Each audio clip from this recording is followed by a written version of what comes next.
Hey guys, I am Amrita Agarwal from Amrita Agarwal coaching centre. आपको SSC CPO के maths के previous question सब एक जगह मिल सके, इसके लिए मैंने एक प्लेलिस्ट बनाया है जिसमें अभी तक जितने भी मैंने एसएससी सीपीओ के मैथ्स के प्रीवियस क्वेश्चंस दिए हैं और आगे दूंगी, उन सब की लिंक इस प्लेलिस्ट में मिलेगी। और प्लेलिस्ट की लिंक मिलेगी आपको आई बटन पे और डिस्क्रिप्शन बॉक्स में। आपको आई बटन पे और डिस्क्रिप्शन बॉक्स में एसएससी दिल्ली पुलिस के और एसएससी सीजीएल टीयर 2 के मैथ्स के प्रीवियस क्वेश्चंस की प्लेलिस्ट की लिंक भी मिलेगी। आप इंटरेस्टेड हो तो जा करके आप इसके प्लेलिस्ट के लिंक पे एक बार विजिट कीजिए। और अभी मैं आपके लिए एसएससी सीपीओ 13 दिसंबर 2019 शिफ्ट फर्स्ट में आया हुआ ये क्वेश्चन लेके आई हूँ। क्वेश्चन है, in the figure in triangle PQR, PT is perpendicular to QR at T and PS is the bisector of angle QPR. If angle PQR is equal to 78 degree and angle TPS is equal to 24 degree, then the measure of angle PRQ is।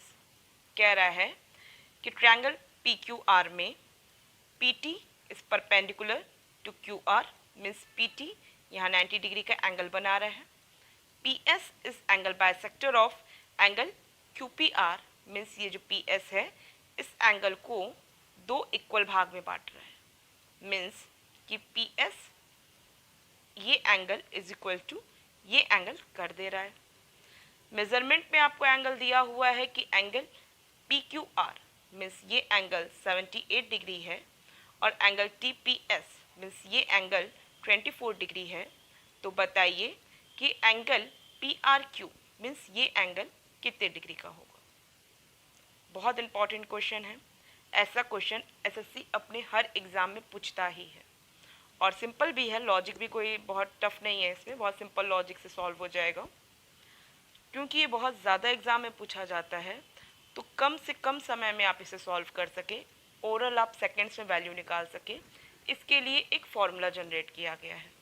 Formula इस situation पे होता है कि अगर कोई triangle है जिसमें कि ये परपेंडिकुलर बना हो और एक ये एंगल बाइसेक्टर, इनके बीच का एंगल ये मीन्स जिसे कि हम TPS कहेंगे, यहाँ पे एंगल TPS होगा एंगल Q, जो इधर ये 90 डिग्री इधर की ओर बन रहे हैं ना, इस ये एंगल Q माइनस ये angle R divided by 2K। ठीक है, आप इससे ओरल इसकी वैल्यू जो R आपसे पूछा है, आप ओरल इसकी वैल्यू फाइंड आउट कर सकते हैं।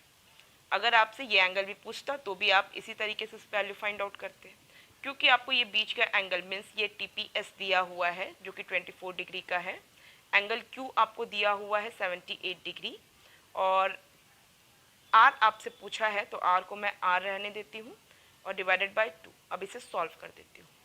24 को 2 से मल्टीप्लाई करेंगे, मुझे मिल जाएगा 48 और 48 को जब मैं 78 से माइनस करूँगी तो मुझे मिल जाएगा R। ये मैंने ओरल किया है, आप इसे अपने तरीके से भी सॉल्व करेंगे। तो R is equal to 78 minus 2 into 24 means 78 minus 48 होगा और 78 में से 48 को माइनस करेंगे तो मुझे मिल जाएगी वैल्यू 30, जो कि ऑप्शन थर्ड है। इससे आप डायरेक्ट निकाल लिए, बट सिस्टमैटिक तरीके से भी निकालेंगे तो टफ नहीं है, बहुत सिंपल है। देखिए अभी आपको बताते हैं। यहाँ पे बोला है कि PT is perpendicular to QR means ये एंगल 90 डिग्री का हुआ। ये एंगल ऑलरेडी आपको दिया हुआ है 24 डिग्री। अब देखिए ये एंगल जो है ये इस ट्रायंगल के लिए क्या है, एक्सटीरियर एंगल है। और आपको पता होगा कि किसी भी ट्रायंगल में एक्सटीरियर एंगल क्या होता है, सम ऑफ को इंटीरियर एंगल होता है। इसका मतलब कि ये एंगल किसके इक्वल होगा, ये 90 डिग्री प्लस 24 मीन्स 114 डिग्री के इक्वल होगा। किसी को कोई डाउट नहीं है। और अगर मैं इस ट्रायंगल को फोकस करूं तो इस ट्रायंगल में भी ये एक्सटीरियर एंगल होगा और जिसमें कि सम ऑफ को इंटीरियर एंगल ये काम करेगा। ठीक है, ये तो 78 ऑलरेडी दिया ही हुआ है, तो इसका मतलब क्या है कि मैं 114 इसमें से अगर मैं इसे माइनस कर दूं 78 को तो मुझे ये एंगल मिल जाएगा मीन्स एंगल QPS, ये एंगल मुझे मिल जाएगा। तो ये एंगल कितने डिग्री का हो जाएगा, 114 में से 78 माइनस किया तो मुझे मिल जाएगा 36 डिग्री। ये मैंने क्यों निकाला है कि आपको अभी ये स्टेटमेंट क्या एक तो दिया है कि PS is angle bisector of angle QPR means ये एंगल इज इक्वल टू ये एंगल, मीन्स ये एंगल 36 का है, तो इसका मतलब ये एंगल भी कितने डिग्री का हो गया, 36 डिग्री का हो गया।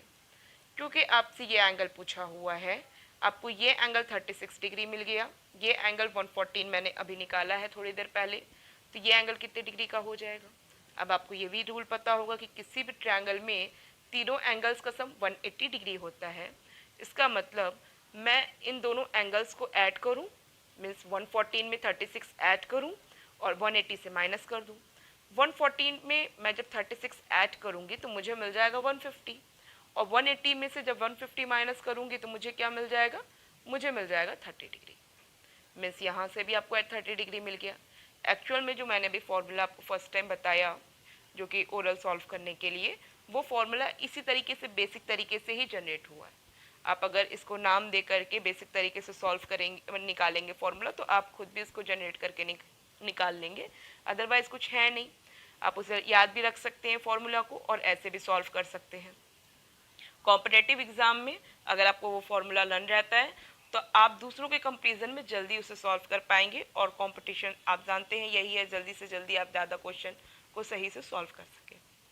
तो आई होप आपको दोनों तरीका पसंद भी आया है, समझ में भी आया है और कंसेप्ट भी क्लियर हुआ है।